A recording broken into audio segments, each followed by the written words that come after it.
You gotta hear that because they're doing the bridge construction by the freeway. It wasn't that loud before I pressed record, I swear. Alright, Eeny Meeny, no Miny Mo. No. We're talking about Eeny Meeny, a crime action thriller on Hulu, starring Samara Weaving, which is how I found it because I follow her on Instagram. And, you know, she did Borderline. That's how I found Borderline. I do have a review for Borderline, but it's not out yet because it's going to come in October. So you just wait for it to come out. Check that review out. Check that movie out. I thought it was good. And then there was some negative reviews coming from that one and then this one as well. And I'm just like, I don't know. And after watching both of them, I don't get it. I liked that one just fine. This one, I think I liked even better. I didn't think it was possible. And I'm somewhat into crime thrillers, and I think that was somewhat forced. I mean, me and my friend Eric, who loves those kind of movies like Natural Born Killers or the Christian Slater one, True Romance, or even Pulp Fiction and stuff like that. I like Pulp Fiction. It's my favorite Tarantino movie. Spoiler alert, whenever I decide to finish that thing. So I'm into crime thrillers. I didn't know what it was when I started. And I'll give this credit to Jason from Sinister Cinema. He said Baby Driver, but hotter. Yeah, I can get that. It's not as stylistic as Edgar. It doesn't have Edgar Wright's style like you would. Like, there's music drops, but it's not like she puts it in her ear, you know? Yeah. So, Samara Weaving plays Edith Eeny Meeny. Her last name is Meany. Not spelled that way, spelled a different way, but yeah. And she's a getaway driver, or was a getaway driver. The beginning of this is interesting because you hear this couple arguing and there's this girl just walking down the street and they show her face like, that's not Samara Weaving. What is this? It is Samara Weaving, but not Samara. It's her character. It's Edie. Not like Evie from The Mummy. It's Edie. And she was called there. It's 2007, so they must have called a home phone in 2007 because there's no way. But they called her there to drive, and then so this. I don't know why in movies people get stopped all the time for no reason. That's not realistic at all. Like, she's just driving, and then all of a sudden there's cops. Like, oh shit, the cops. Why?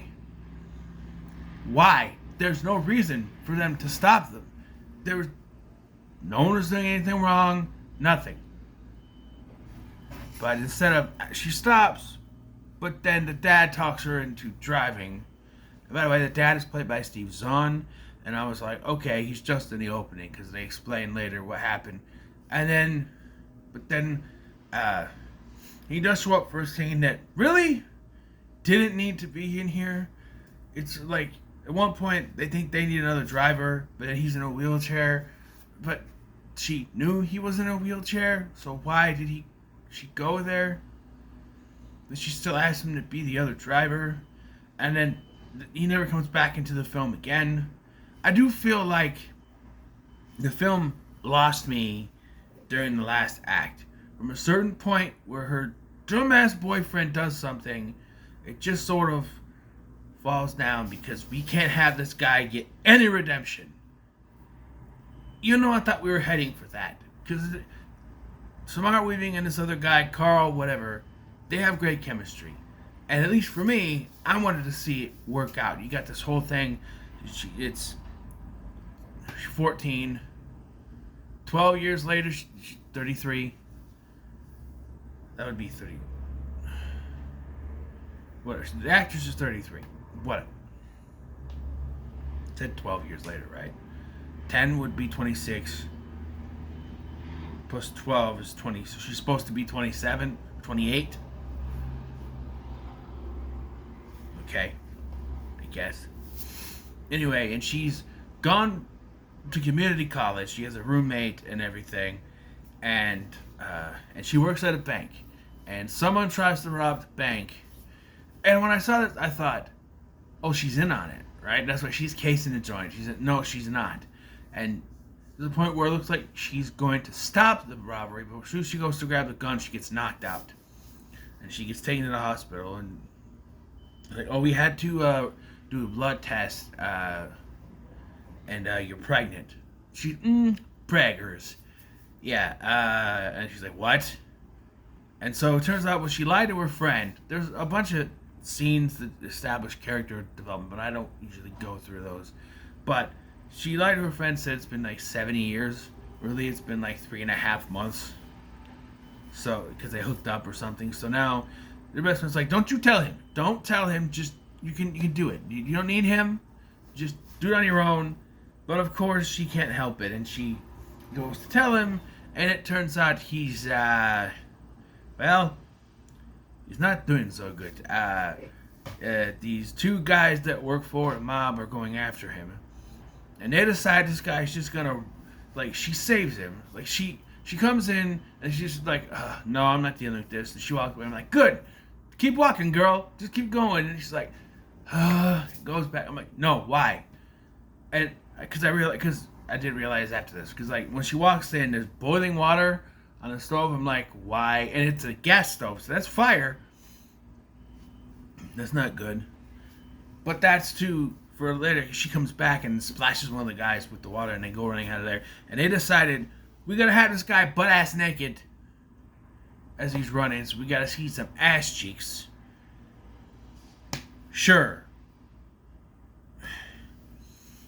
So they run to the house of this person that he knows, but it's not that guy's house anymore. His name is Sweetie. It was Sweetie's house. What? No. So they take a pair of shorts, boxers, whatever, and they end up with Sweetie's car. And he finds a jacket, and they gotta take it to this guy. It's a cameo by Randall Park. He's got him in a box. It's this guy, he counts cards for this guy Nico. So he needs to do it to make Nico money.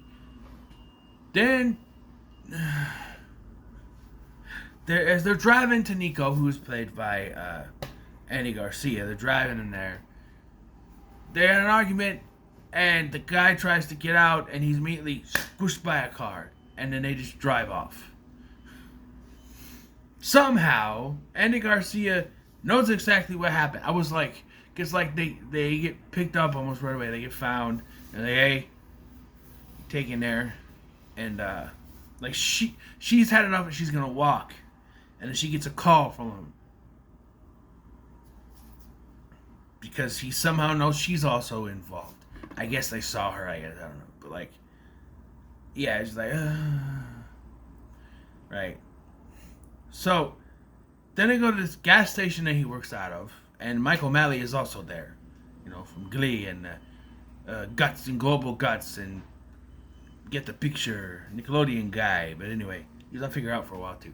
Anyway, yeah, he's the enforcer George, who turns out he's a scumbag too. We'll get to that. But he's like, well, you know, I need my money. You know, you cost me money, I need my money, so we need to figure out a way for you to give me my money. And as they have a conversation, I start to realize, because there's a part where she goes, yeah, but then I'm going to clean that guy up off the street. And I'm like, wait, so he knows that Randall Park is dead? How does she, like, I guess these mob connections, gets to him really fast, I guess, but I don't know. It's pretty quick that he knows. So they decide to set up a casino heist because Andy Garcia was in the Ocean's 11 series, don't you know? So we got to do Ocean's 5. Jeremy John says Ocean's 2, but it's not just there's Eni, there's him, there's John, there's Eni, there's John, there's this black dude, and you gotta add George and Andy Garcia and a couple that the other black dude, the one that George hires to steal the money from them. Yeah. So that's like Ocean 6. Really. But there's not even an ocean here. But anyway. So they come up with this plan.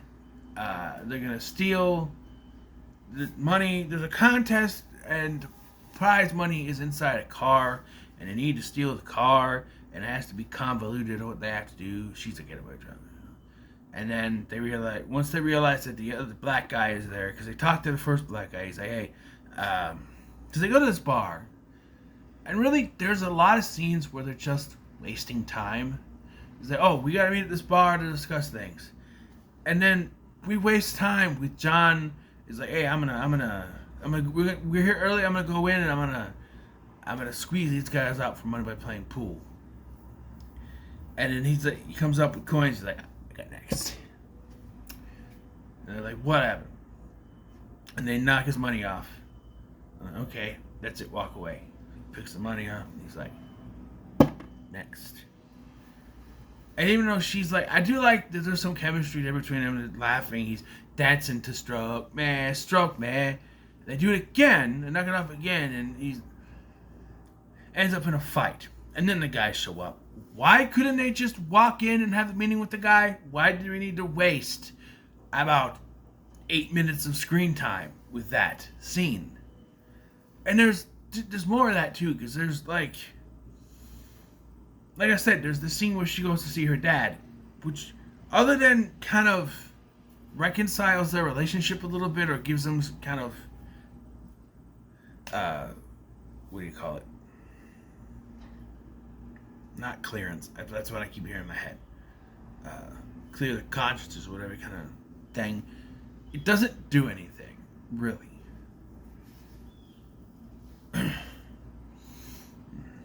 So, kind of rush through all the bullshit. They make a plan, and so instead of again, there's another conversation where they have to hammer in. They don't think they can trust John. Oh, we know we can't trust John. We've seen the guy. But we gotta hammer it in because after they make the plan, he goes, hey, dude back there, can I use your office? As long as you don't mind my women, and it's a bunch of naked black women pictures, titties out everywhere. And so they have a conversation that lasts way too long, like most of these little mini scenes, where it's like, you can't trust. Basically, we can't trust John, and she knows they can't trust John, but she has faith in him, I guess. I want to try to nail in that he's not trustable. She says when it goes down, because he brings up a heist, the last heist they did. Yeah, but some of you don't know about that heist, right? It was John that was driving the car, not me, because I had 2 bullets in me. I was shot. So, yeah, he's dependable, I guess. So then as things, they're ready to go. They gotta get another car that's kind of like that and not fill it with gas, even though there's gas later.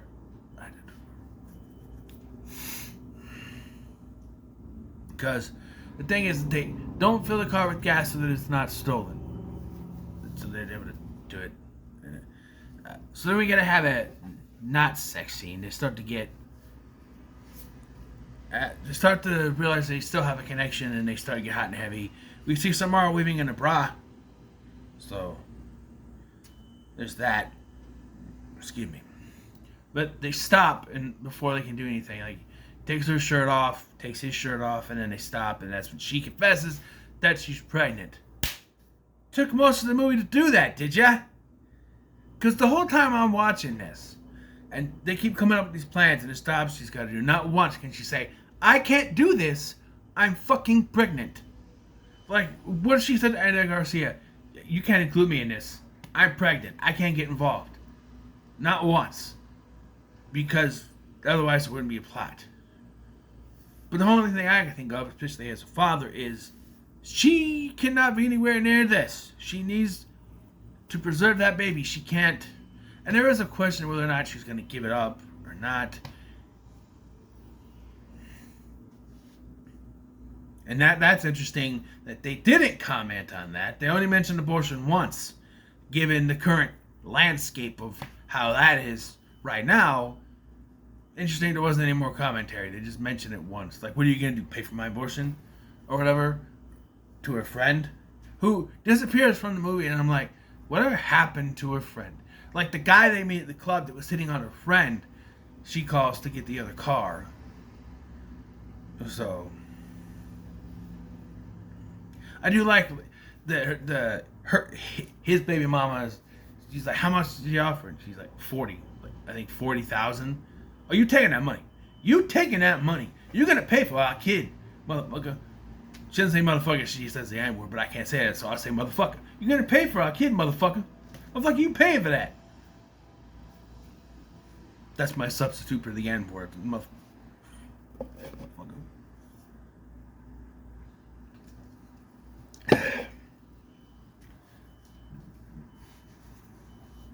But yeah. So then he's like, well, we're gonna be a family now. We're gonna be together, like the sun and the moon or something. Goes on the whole thing. We're gonna be together. We're gonna be a family. We can do this.